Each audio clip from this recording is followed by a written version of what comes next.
All right. Well, I'll kick it off. So, Joanna and Jay, thanks very much for coming on the LinkedIn Ads Radio podcast.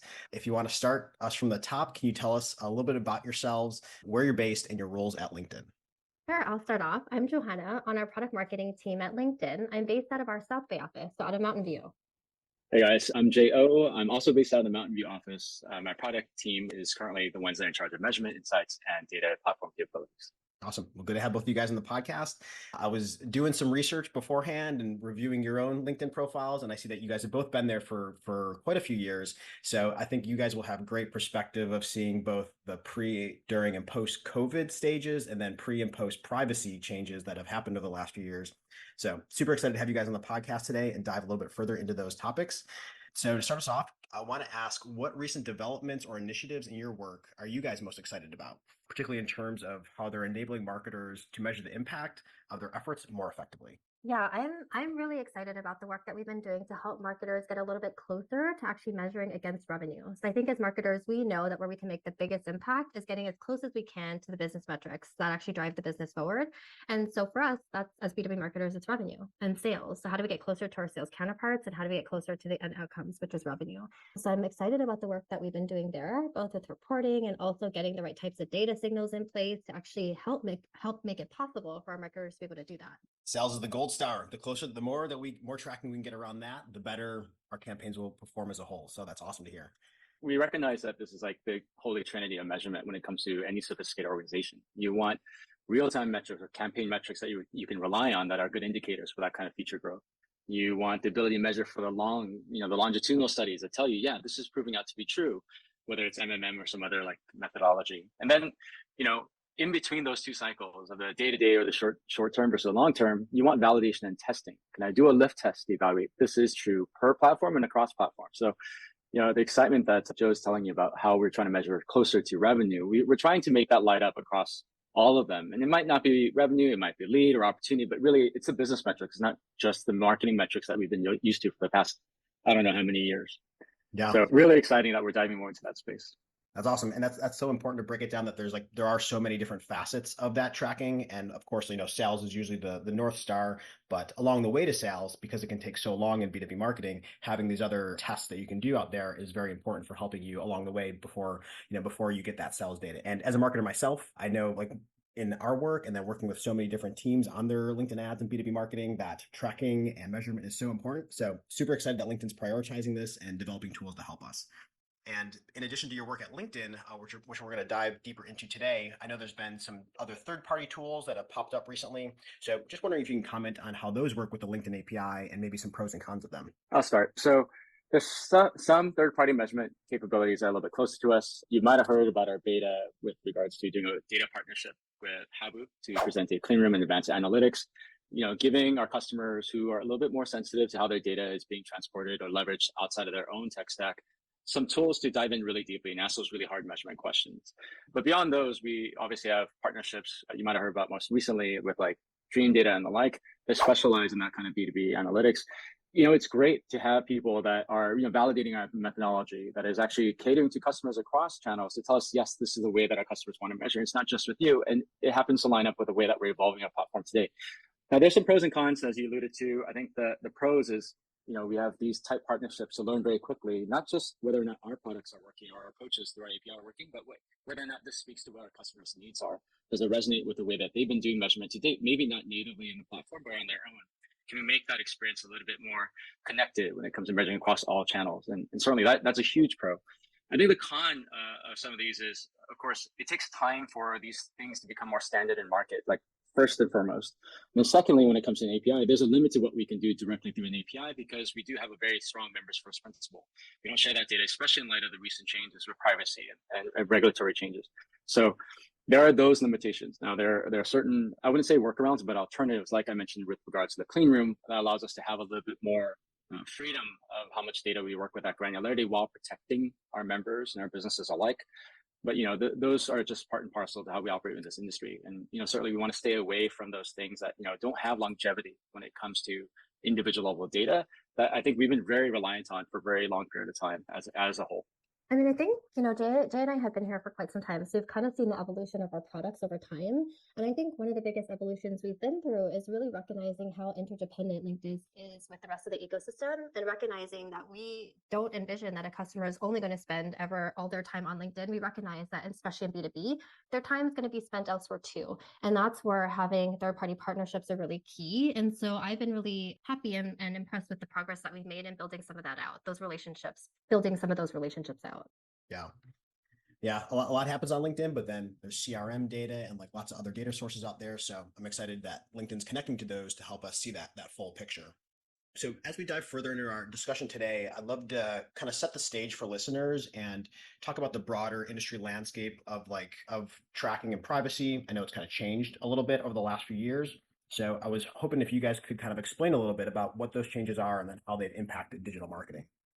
Yeah, kind of a little bit, kind of a lot. We've seen so much change in the past few years in the privacy landscape. So I think some of these changes have been more regulatory changes that we've seen that come more from the government level down. So things like CCPA, which is more California regulation, but also more things like GDPR, which kind of has global implications for us.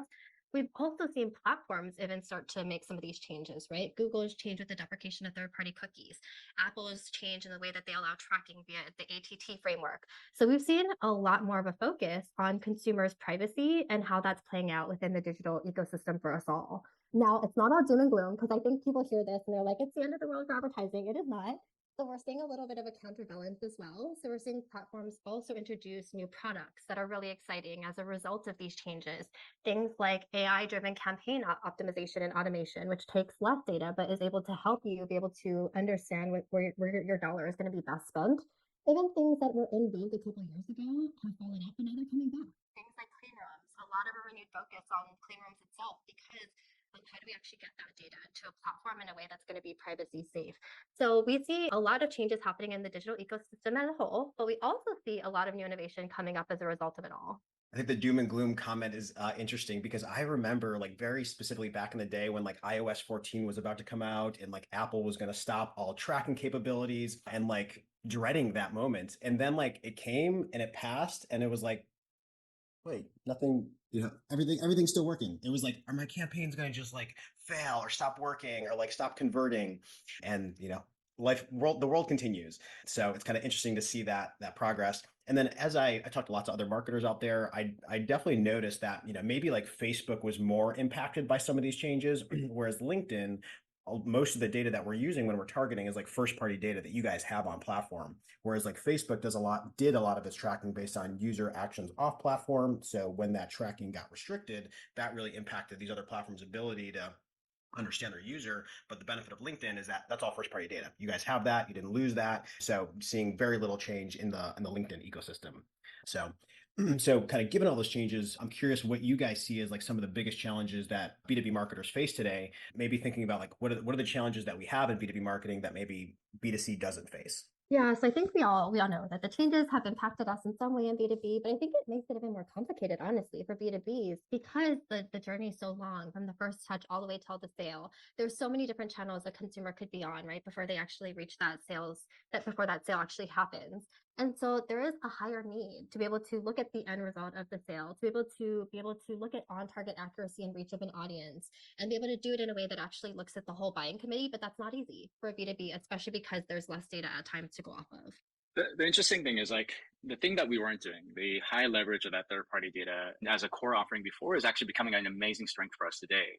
Because if you think about our story that we're trying to tell, how do we help you guide through measurement products that center revenue, deal opportunity? This is that stuff that existed on the open web anyways. This is in our customers' CRM systems, any kind of transactional layer that they already rely on to track the progress of the deal. And so I think there's a lot of juice to be squeezed there that we're like leaning into as we stitch through these server to server integrations that Joanna alluded to earlier, as well as these CRM platforms to say, hey, how can we stitch that data from a B2B specific lens? The deal, the company, the lead, that way that we haven't done before that others can't do, because there's still a lot that we can do that has an upside for our customers that we just haven't tapped into today.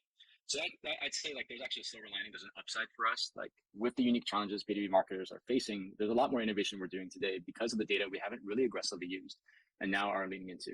Yeah, data can be spread out in a lot of different places, and it's like how do you connect all those dots, both for marketers and stakeholders at companies who want to know those results. A couple others I'll add to the mix that I kind of see a lot day to day is a lot of times our marketing campaigns, they might reach stakeholder A at a company, and then that person might either send that ad or copy paste a link to somebody else in their company, and then that person goes to convert.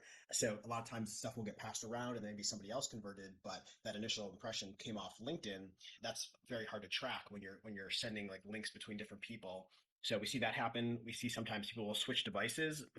Very common throughout the day. You might be on your mobile phone as you're kind of running between meetings, but then you get to your desktop and you go look up something that you just saw an ad for. But then also in B2B, people will be using their work devices during the day, but then hop on their personal device at night. So we see a lot of like cross-device stuff happening there.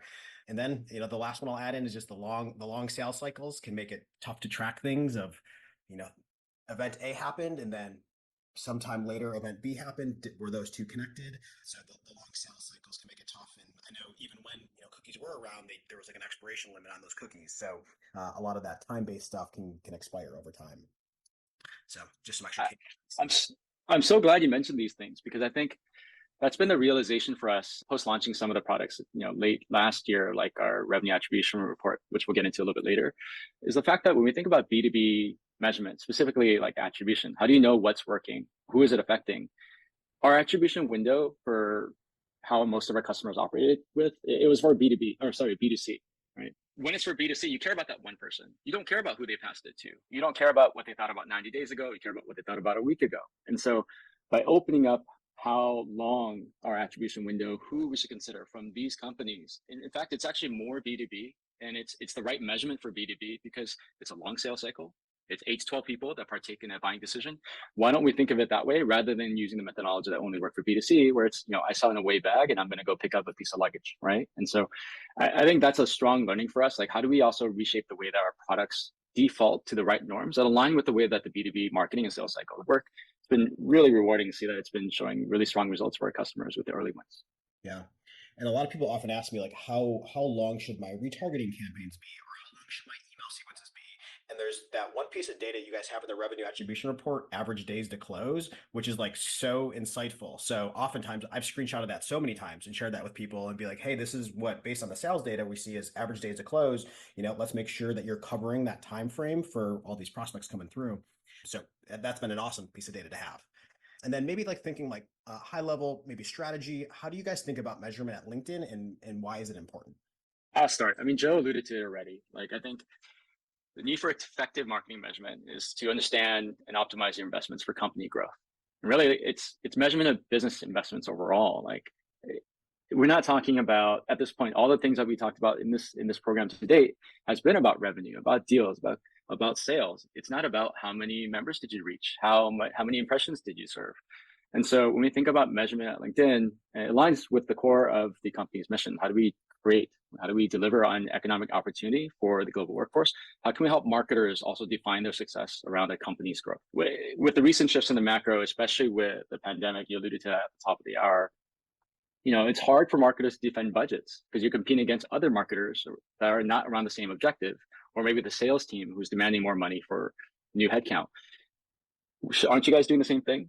How can we make sure our measurement aligns with those? And to your point, like average days to sales close, the fact that we can do that in a marketing product using data came from your sales team, it's mind-boggling how we're not operating that way. And so when we think about measurement on LinkedIn, it really is like, how do we help you measure as marketers for the business? So you make the right choices that not only deliver on the near-term goals for you as a marketer, but also on how does it influence your sales pipeline. And I think as we dive into fixing some of the broken attribution models to where we are, looking at clicks or swipes and across multiple websites and really test out what's working to drive those outcomes, we're getting much closer to what serves our customers best and where we believe the industry needs to go.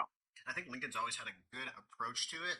Something that even as a user I've appreciated is that LinkedIn's security and their privacy rules that they have, that you guys have. And it actually makes me more comfortable to share my data with my, on my LinkedIn profile and with my network there, knowing that LinkedIn has these privacy rules that they're going to protect that data. So that's kind of like an interesting corollary, I think, to like having good privacy rules is that the users are more comfortable to share their data with LinkedIn, with the network, and then that kind of helps the whole ecosystem.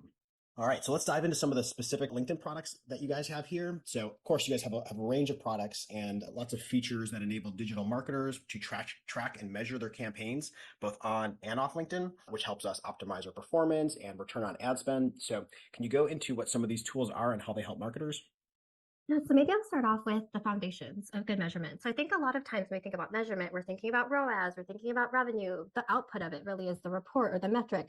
But actually, what's the foundation of it is the data that you have in place. It's the signals that we actually get to help us understand what's really happening with that buyer.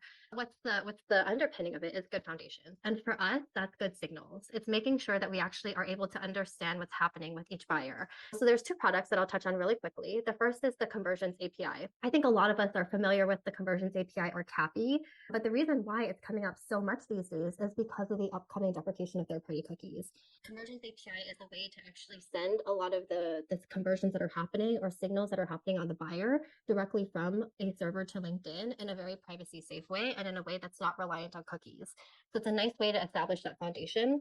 The other really cool thing I think about CAPI is that any signal we get can be optimized against. So that means that if we understand that there are MQLs and SQLs and that those are super valuable to a marketer, we can actually start to optimize to get more of those so that it's really that nice flywheel effect of what's happening with campaign optimization. What we've seen from our beta is that customers have seen a 31% increase in attributable conversions and then also a 20% decrease in cost per action.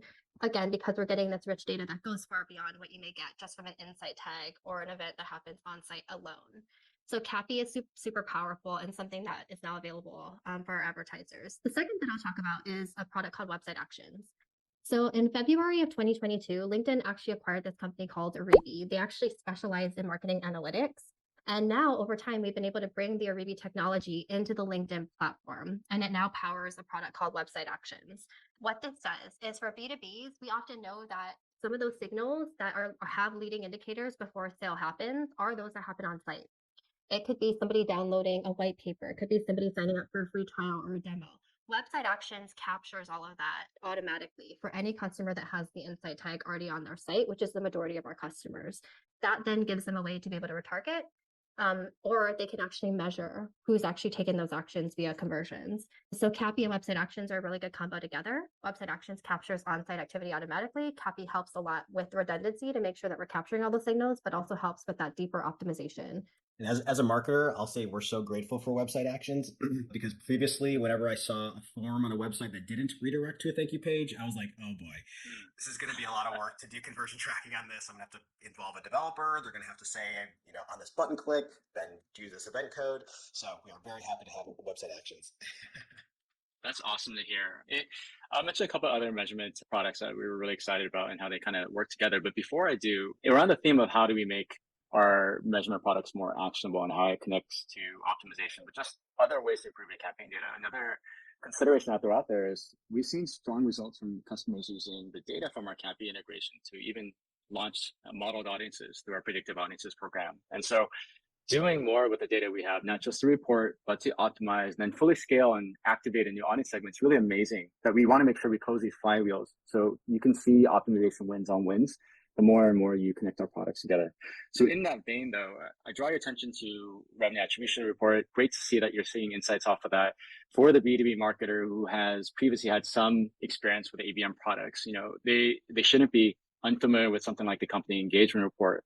And so if you see what's happening with your pipeline and who is actually now engaging, now you can segment based on that. So you can tier your marketing campaigns differently. Like these are low trailing, let's put them in brand. These are other ones that are further down, let's put them in our demand campaigns. And so I think our products working together is a huge focus for us as we deliver these new solutions, because we want you to be able to work through multiple of them in a singular workflow. The only other one that I'd mention is what I spoke to earlier. I think we have really sophisticated measurement needs. The more you get comfortable with one measurement product or suite, the more you have an appetite for other ones that deliver more outsized impact. And so I alluded to the Advanced Insights or our data clean room beta with Habu, and that's been getting steady stream. So for customers that need custom analytics, deep insights, or a protected space to work with our sensitive data, we give them this Advanced Insights beta product to allow them to do these deep dives, not just mirroring what we do in RER or CER, but to customize it for their custom stack and the way that their ops work. Or our third-party measurement partnerships. I think I talked about validating our results. We want you to. We absolutely want you to. And so our third-party partnerships are really critical to defining the truth of our platform. And so doing the lift tests, doing the cross-channel holdback studies, whatever that's necessary in order to give you that faith that, yes, this is the right path forward, that these new metrics, these new reporting capabilities where I anchor myself on business growth is the way that I want to evolve as a marketer. We want to support that. And our partners are there and critical in supporting that. Yeah. That's awesome. And for that company engagement report, I know I've sent that to lots of different teams, and they'll often share that with their sales teams and be like, "Hey, this is you can see here where if we're doing an ABM approach or a Dream 100 approach or even your opportunity list, we'll be uploading." The sales team always wants to know how engaged are those accounts. So that company engagement report is like super useful to see. Okay, these companies have been engaging. Let's make sure sales is reaching out to them, or these companies have not been engaging. That puts them at risk. And then just so the sales team knows that, that's like such useful data for them to have. So yeah, those have been amazing tools.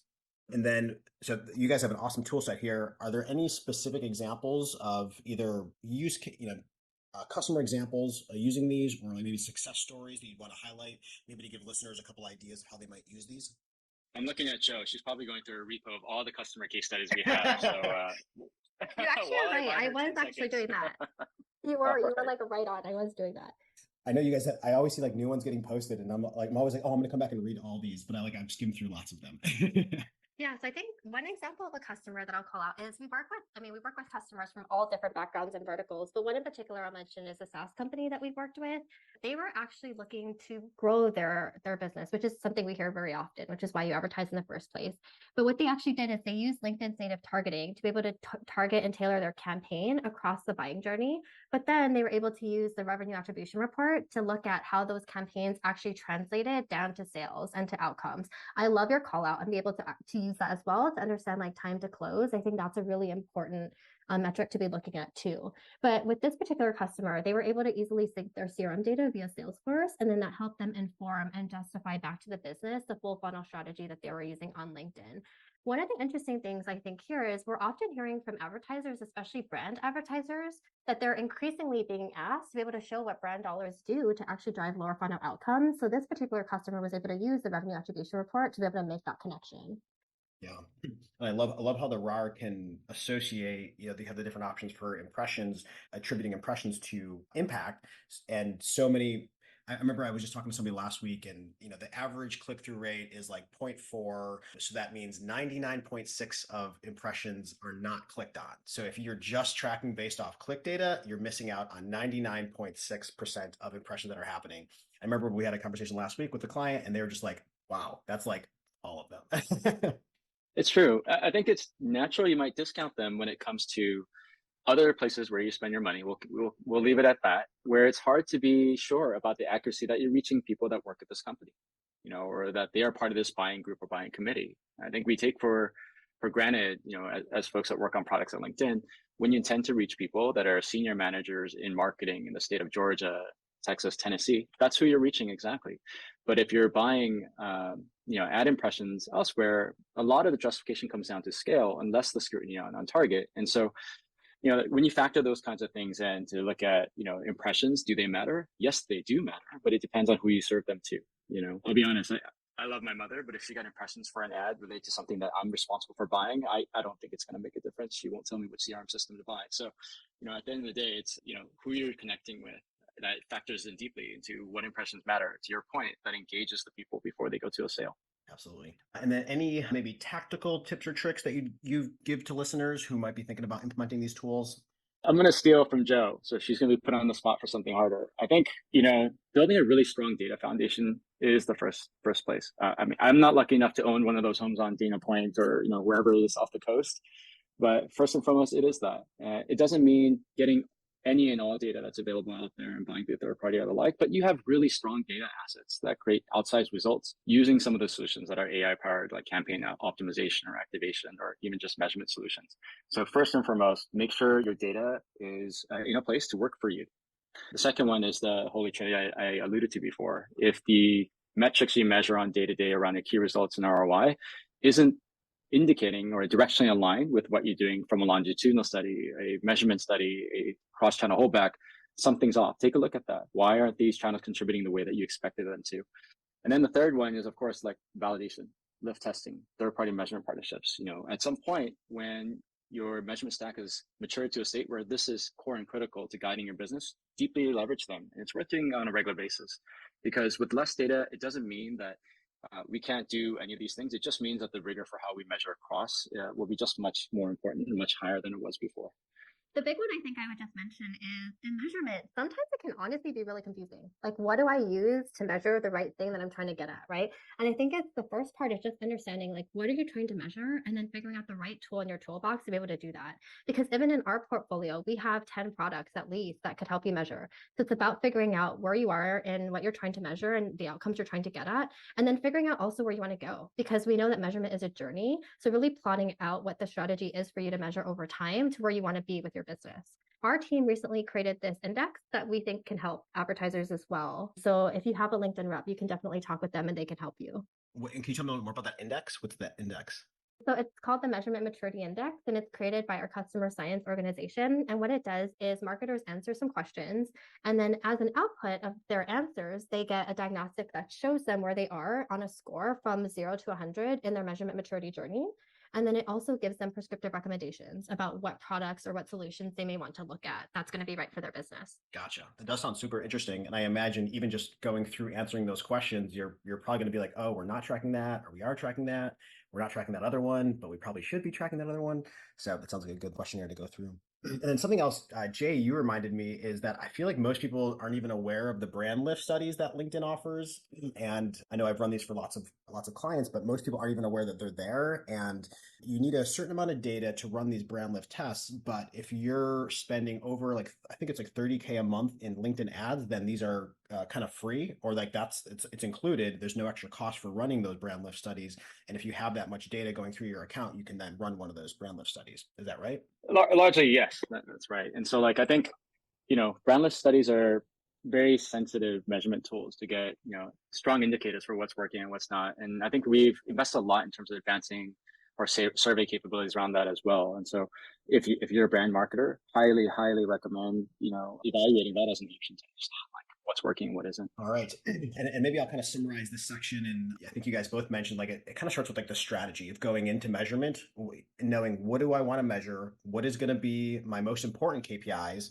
If I try to measure everything, then I'm just going to have a lot more noise, and conversion tracking measurement is all about finding that signal within the noise. So as you approach it, know what you want to track, and then set up your conversion tracking and measurement accordingly. And then I'll also add in, getting started with the basics is you guys have made it very easy. Getting the insight tag on your website, setting up some website conversions with website actions, and then connecting the raw report. These are all just a couple clicks to do, and you don't need to involve a developer for any of those. I guess getting the insight tag on your website, you might need that. But other than that, these are all kind of a couple clicks to get all set up and going, and then you have a lot of measurement at your fingertips there. So as you approach it, know what you want to track, get the basics in place, and then you have a good foundation there. So, all right. Well, we've had a really good kind of state of measurement and privacy on LinkedIn. So to wrap us up here, could you guys provide any high-level insights that you have on the future of privacy and B2B measurement and what's ahead on the LinkedIn roadmap? Whether we call it privacy, whether we call it regulation tied to big tech, these kinds of changes, whether it's coming from the manufacturer or the government, they're here to stay. And that's because our data, us as consumers, is everywhere, and it's so vast and so deep. And so, largely, this is the right thing for us as a larger ecosystem. Now, how do we function within that space? It's absolutely important that we anchor on how do we provide marketers with value, measure against outcomes, and as we talk through these solutions, they don't have to be in direct conflict with privacy. We understand that there's a place where you have consented data, where modeling fits into that.